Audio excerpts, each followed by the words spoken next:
भारत माता की, भारत माता की. शिर्डी साईं बाबाच्या सानिध्यात असलेला या नगरीला माझा नमन. महाराष्ट्र आणि अहमदनगरच्या सर्व बंधू भगिनींना उद्याच्या श्रीरामनवमीच्या खूब खूब शुभेच्छा. कुछ समय पहले जब मैं आपके बीच आशीर्वाद लेने आया था, तब आपने जितना प्यार दिया था, आज उससे भी अधिक स्नेह मैं इस समय महसूस कर रहा हूं. और ये मेरा सौभाग्य है. मैं आज आप लोगों से एक शिकायत करना चाहता हूं. करूं क्या? बुरा तो नहीं मानोगे ना? अरे चुनाव है भाई, कोई बुरा मान जाए तो मुसीबत हो जाए. बुरा नहीं मानोगे ना? करूं शिकायत? पक्का? प्रॉमिस? देखिए, मैं 5 साल पहले इसी तारीख को आपके बीच में आया था, लेकिन उस समय आधे लोग भी नहीं थे. और आज क्या कारण है? डबल से भी ज्यादा लोग हैं.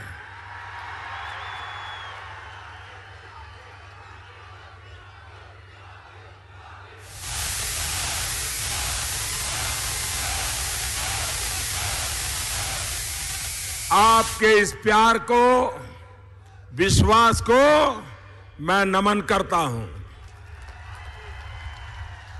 भाइयों और बहनों, वाकई आपने इतनी गर्मी में यहां आकर मुझ पर कर्ज और बढ़ा दिया है. साथियों, ये भूमि तप, तपस्या की, सेवा की, श्रद्धा की, सबका साथ सबका विकास की भूमि है. साईं बाबा का संदेश हो या फिर लोकमान्य तिलक का, स्वराज का संकल्प और अब सुराज्य के लिए हमारी यात्रा. इसी धरती ने ऐसे महान संस्कार देश को दिए हैं. आपके सहयोग से इन्हीं संस्कारों को मजबूत करने की कोशिश आपके इस सेवक ने भी की है. बीते 5 वर्ष में जन भागीदार से चलने वाली एक मजबूत, निर्णय लेने वाली सरकार दुनिया ने भारत में देखी है. उससे पहले 10 वर्ष तक, याद है ना 10 वर्ष कैसे गए? रिमोट सरकार के 10 वर्ष कैसे थे, याद है ना? हर दिन अखबार में खबरें क्या आती थी? हर दिन घोटाले, घपले, फैसले न लेना. सरकार को भी दुनिया ने अच्छी तरह परखा है. आज दुनिया भारत को महाशक्ति के रूप में अनुभव कर रही है. तो बीते 5 वर्ष की आपकी मेहनत का परिणाम है. अब आपको तय करना है, जब इस बार आप वोट देने जाएंगे, आप देश का फैसला करने जा रहे हैं. देश किस दिशा में जाएगा, इसका फैसला करने जा रहे हैं. जब आपको तय करना है कि अब देश में ईमानदार चौकीदार चलेंगे या भ्रष्टाचारी नामदार. हिंदुस्तान के हीरो चलेंगे या पाकिस्तान के पैरवीकार. साथियों, एक तरफ कांग्रेस और एनसीपी की महामिलावट की खोखले वादे और दूसरी तरफ एनडीए की महायुति के बुलंद इरादे। पर अगर आप नजर डालेंगे तो आपको तय करने में और आसानी हो जाएगी। जब कांग्रेस एनसीपी की सरकार थी तो देश सिर्फ गाँव ही झेलता था। कभी मुंबई में बम धमाके, कभी यहां पड़ोस में पुणे में धमाके होते थे। आज आए दिन हम उस समय बम धमाके देखते थे, आए दिन होते रहते थे। कभी ट्रेन में धमाके, कभी बस में धमाके, कभी स्टेशन पे धमाके। उन बम धमाकों में कौन मरता था? इन बम धमाकों में कौन मरता था? इन बम धमाकों में कौन मरता था? हमारा किसान, व्यापारी, विद्यार्थी, नौकरी पेशा, मजदूर, यानी हर किसी की जान पर संकट था। 5 वर्ष में आपने इस चौकीदार की सरकार भी देखी है। अब वो बम धमाके कहां गए? साथियों, इस चौकीदार ने आतंक के सरपरस्तों में ये डर बिठाया है कि उनकी एक भी गलती उन्हें भारी पड़ जाएगी। ये चौकीदार उन्हें पाताल से भी खोज करके निकाल लाएगा और उन्हें सजा देगा। भाई और बहनों, याद करिए, पहले जो सरकार थी वो पाकिस्तान के सामने, दुनिया के सामने कैसे कमजोर लगती थी। हमारे जवान बदला लेने की मांग करते थे, लेकिन सरकार को सांप सूंघ जाता था। चौकीदार की सरकार पाकिस्तान में आतंकियों के घर में घुसकर मारने के लिए अपने सपूतों को इजाजत देती है। घर में घुसकर मारना चाहिए कि नहीं मारना चाहिए? मारना चाहिए कि नहीं मारना चाहिए? अब भारत ने दुनिया के सामने दुहाई देना बंद कर दिया है। आप मुझे बताइए, आप इस मजबूत भारत से खुश हैं? घर में घुसकर आतंकियों को मारना की नाती आपको मंजूर है? भाइयों और बहनों, आप तो खुश हैं, लेकिन उनका क्या करेंगे जिन्होंने बरसों पहले देश की भावनाओं को समझना ही छोड़ दिया? साथियों, इस बार तो हद ही हो गई है।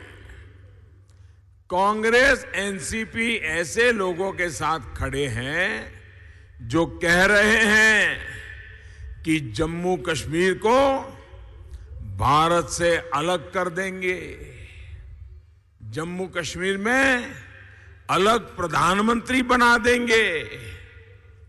मुझे कांग्रेस के लोगों से कोई उम्मीद नहीं है, क्योंकि ये पाप उन्हीं की पैदावार है।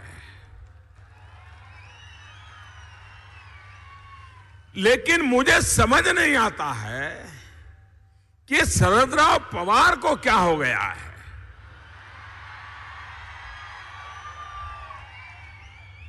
अरे शरद राव, आपने तो देश के नाम पर कांग्रेस छोड़ दी थी, कांग्रेस को तोड़ दी थी। अब देश में 2 प्रधानमंत्री होने की बात पर आप कब तक चुप रहोगे? कब तक चुप रहोगे? ये 2 प्रधानमंत्री वाली बात आपको मंजूर है? जिस कश्मीर के लिए देश के हजारों जवानों ने बलिदान दिया, क्या वो कश्मीर के टुकड़े होने देंगे? क्या कांग्रेस से फिर हाथ मिलाने के बाद आप भी विदेशी चश्मे से भारत को देखने लग गए? अरे शरद राव, आपकी पार्टी का नाम तो राष्ट्रवादी रखा है आपने। क्या ये नाम भी जनता की आंख में धूल झोंकने लिए डाला है क्या? आपके साथी खुलेआम भारत में 2 प्रधानमंत्री होने की बात कर रहे हैं। अरे छत्रपति शिवाजी की धरती के होकर आपको नींद कैसे आ रही है शरद राव? भाई और बहनों, कांग्रेस जम्मू कश्मीर से सेना को हटाने की बात कर रही है। कांग्रेस कह रही है कि जवानों को मिला विशेष अधिकार हटा देगी। मैं महाराष्ट्र और देश के फर्स्ट टाइम वोटर से भी पूछना चाहूंगा, जो पहली बार 21वीं सदी में पैदा होने के बाद इस बार देश की सरकार के लिए वोट देने के लिए जाने वाले हैं, जिन्होंने 18 साल पूरे किए हैं, मैं उनसे अपील करना चाहता हूं, क्या देश की सुरक्षा पर पहले की सरकारों का कमजोर रवैया ये मेरे नौजवानों को मंजूर है? मंजूर है? क्या राष्ट्रीय सुरक्षा से समझौता इन लोगों को मंजूर है? क्या 21वीं सदी का भारत ऐसे कमजोर देश के तौर पर होनी चाहिए? भाई और बहनों, जब देश सुरक्षित रहेगा तभी हर देशवासी का हित भी सुरक्षित होगा, देश का भविष्य सुरक्षित होगा। मुझे खुशी है कि पूरा देश राष्ट्र रक्षा के लिए एक सुर में बात कर रहा है। यदि विश्वास मेरी ताकत रहा है, जिसके दम पर मैं बड़े और कड़े फैसले ले पाया, बड़े संकल्पों को पूरा कर पाया। साथियों, पिछले 5 सालों में महाराष्ट्र के लाखों गरीबों को अपने पक्के घर मिले, हर घर में बिजली मिली, घर घर में शौचालय बने, और हमारी माता बहनों के मुझे विशेष आशीर्वाद है, ऐसे परिवारों में जो गैस के चूल्हे के लिए इंतजार करते थे, एलपीजी गैस का कनेक्शन भी मिल गया। ये तभी संभव हो पा रहा है क्योंकि आपने ईमानदार सरकार को वोट दिया। जो हमारे गुमंत समुदाय है, जैसे कि हमारा बंजारा समाज है, वो अलग अलग कारणों से एक स्थान से दूसरे स्थान आते जाते रहते हैं। इस समाज को सरकारी मदद सही तरीके से मिल सके, इसलिए आयोग बनाने का ऐतिहासिक फैसला भी आपके वोट के कारण ही हो पा रहा है। आज स्वरोजगार के लिए करोड़ों युवा साथियों को अगर बैंक से बिना गारंटी का लोन मिल रहा है तो उसके पीछे भी आपका वोट है, आपके वोट की ताकत है।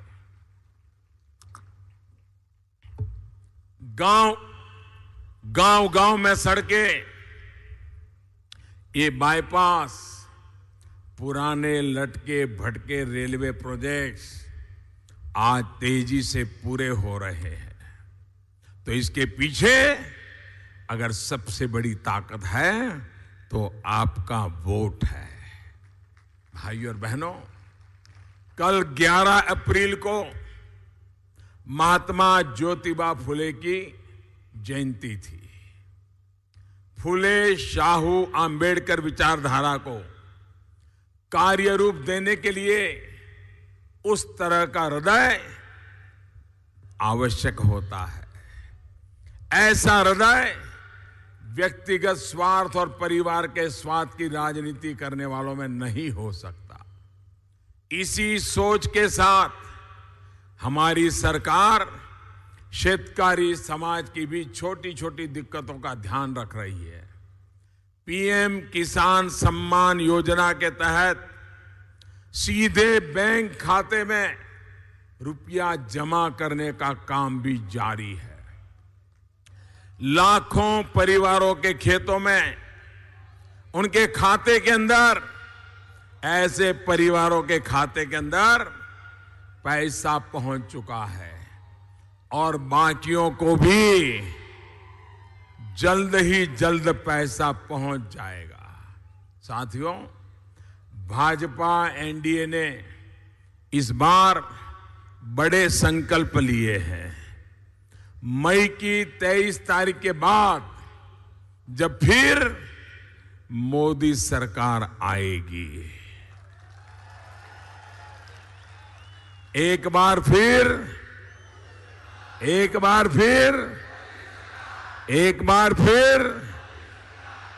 जब मोदी सरकार आएगी तो उसके बाद पीएम किसान योजना, जिसमें हमने बदलाव करना तय किया है, अभी 5 एकड़ से कम भूमि वाले किसानों को उसका लाभ मिलता है, लेकिन 23 मई के बाद नई सरकार बनने के बाद हिंदुस्तान के, महाराष्ट्र के सभी किसानों को इसका लाभ मिलेगा। साथ ही दिन रात मेहनत करने वाले जो छोटे किसान हैं, उनको 60 साल के बाद नियमित पेंशन मिले, इसका भी प्रबंध किया जाएगा। किसान को पेंशन, ये पहले किसी ने सोचा नहीं था। जिस तरह लागत का 1.5 गुना समर्थन मूल्य का वादा हमने निभाया, ये संकल्प भी हम पूरा करने वाले हैं। उपज की उचित कीमत मिले, ये सुनिश्चित करने के लिए ठोस कदम उठाए जा रहे हैं। भाइयों और बहनों, हाल ही में हमारी सरकार ने पशुपालकों को भी किसान क्रेडिट का कार्ड देने का, उसका लाभ देना शुरू किया है। मछुआरों को भी ये लाभ मिलेगा। ऐसे ही गन्ना किसानों की समस्याओं को दूर करने के लिए, गन्ने से इथेनॉल बनाने के लिए बड़े स्तर पर काम कर रहे हैं। देश भर में इसके लिए प्लांट लगाए जा रहे हैं। भाइयों और बहनों, पानी को लेकर इस एनडीए की सरकार का काम आपके सामने है। देवी अहिल्याबाई होलकर ने जिस तरह गांव-गांव कुएं और बावड़ियां खोलने का अभियान छेड़ा था, उसी तरह यहां की हमारी सरकार भी काम कर रही है। हमारा प्रयास है कि नदियों का पानी जो कोंकण के समुद्र में बह जाता है, उसका सदुपयोग हो, किसान को पानी मिले। इसके लिए फिर एक बार जब मोदी सरकार बनेगी, फिर एक बार जब मोदी सरकार बनेगी, तो एक विशेष जल शक्ति मंत्रालय बनाने का संकल्प हमने लिया है। सिर्फ पानी के लिए एक अलग मंत्रालय होगा। अगर पानी की समस्या का समाधान करें तो किसान को कभी समस्या पैदा ही नहीं होगी। इसके माध्यम से देश की नदियों का या समंदर का पानी कैसे कैसे उपयोग में लाया जा सकता है, टेक्नोलॉजी के द्वारा लाया जा सकता है, डिसैलिनेशन किया जा सकता है, इसके लिए काम किया जाएगा। साथियों, एक तरफ हमारे संकल्प है, वहीं दूसरी तरफ कांग्रेस एनसीपी के ढकोसले हैं। एक तरफ पानी के लिए महायुति सरकार के काम है, तो दूसरी तरफ कांग्रेस सरकार में हुए घोटाले और अजीत परिवार के शर्मनाक बयान है। ऐसे ही अपराधों की वजह से देश के लोगों ने कांग्रेस का मन और कांग्रेस की नीयत को अच्छी तरह जान लिया है, पहचान लिया है, और इसलिए अब जनता ने ही नया नारा दे दिया है, कांग्रेस हमेशा के लिए हटाओ। कांग्रेस हमेशा के लिए हटाओ, तभी देश में गरीबी दूर होगी। कांग्रेस हटाओ, तभी देश आगे बढ़ेगा। कांग्रेस हटाओ, तभी देश में आधुनिक इंफ्रास्ट्रक्चर का निर्माण होगा। कांग्रेस हटाओ, तभी देश में सबका साथ सबका विकास हो पाएगा। कांग्रेस हटाओ, तभी देश में घोटाले और भ्रष्टाचार से भारत मुक्त हो पाएगा। भाइयों और बहनों, इस बार आपका एक एक वोट महायुति के समर्थन के साथ ही कांग्रेस और उसके साथियों को सजा देने के लिए भी होना चाहिए। याद रखिएगा, ये भारत को लूटते रहे हैं, महाराष्ट्र को लूटते रहे हैं। ये लोग गरीब किसानों के दुश्मन हैं, महाराष्ट्र की जनता के दुश्मन है। हर देशवासी की आकांक्षा उनके लिए आंख में खटकती है। इस चुनाव में भी कांग्रेस ने जिस तरह तुगलक रोड चुनावी घोटाला किया है, वो देश देख रहा है, हमारे नौजवान वोटर देख रहे हैं। मालूम है ना तुगलक रोड चुनावी घोटाला? नहीं है ना मालूम? ऐसी बातें अखबार में जरा कम आती है, लेकिन टीवी पर आपने नोटों के बंडल देखे होंगे। तुगलक रोड ये दिल्ली के अंदर एक रोड है, उस पर एक बड़ा शानदार बंगला है, उसमें एक नेताजी रहते हैं, और वहां कैसे कैसे खेल खेले गए उसका कच्चा चिट्ठा निकल करके बाहर आए। और क्या है, मध्य प्रदेश से बोरे बोरे भर करके रुपये वहां आए, और जो पैसा गरीब बच्चों को कुपोषण से बचाने के लिए मध्य प्रदेश सरकार को भेजा गया था, वो पैसा लूटकर कांग्रेस चुनाव में लगा रही है। ऐसे भ्रष्टाचार को माफ करेंगे क्या? भ्रष्टाचार को सहन करेंगे? अभी तो मध्य प्रदेश की सरकार अभी बनी है, और इतने दिनों में उन्होंने बिल्कुल चारों तरफ से जमा करना शुरू कर दिया। उनकी आदत जाती ही नहीं है।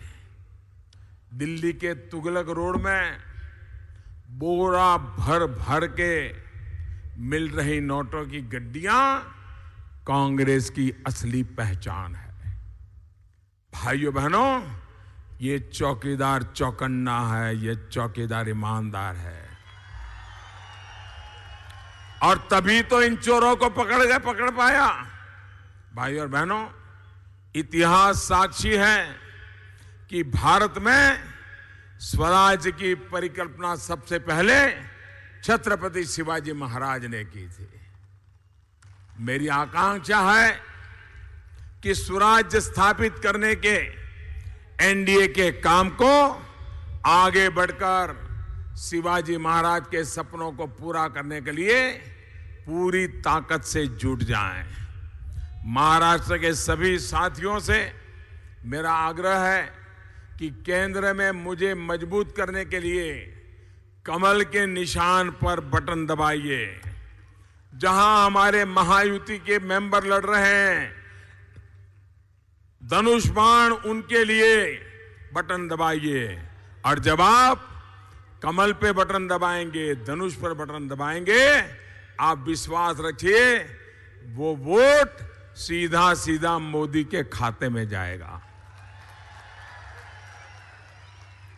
आपका एक वोट इस चौकीदार को मजबूत करेगा, खोटी नीयत वालों को दूर करेगा। अब आप एक संकल्प लीजिए, मैं बोलूंगा उसके बाद आपको भी बोलना है। बोलेंगे? बोलेंगे? आपको बोलना है घर घर में चौकीदार। क्या बोलेंगे? घर घर में चौकीदार। बोलेंगे? पूरी ताकत से बोलेंगे, दोनों मुट्ठी बंद करके बोलेंगे। इधर वाले भी बोलेंगे, ये भी बोलेंगे, पीछे वाले भी बोलेंगे, ये मंच वाले भी बोलेंगे, सब बोलेंगे। भ्रष्टाचारियों होशियार, भ्रष्टाचारियों होशियार, भगोड़ों पर कानून की मार, बंद हुआ काला कारोबार, देशद्रोहियों पर कड़ा प्रहार, आतंक पर आखिरी वार, दुश्मन हो जा खबरदार, घुसपैठिए भागे सीमा पार, टूटेगी जात पात की दीवार, वंशवाद की होगी हार, दागदार पे भारी कामदार। बहुत बहुत धन्यवाद। मेरे साथ बोलिए भारत माता की।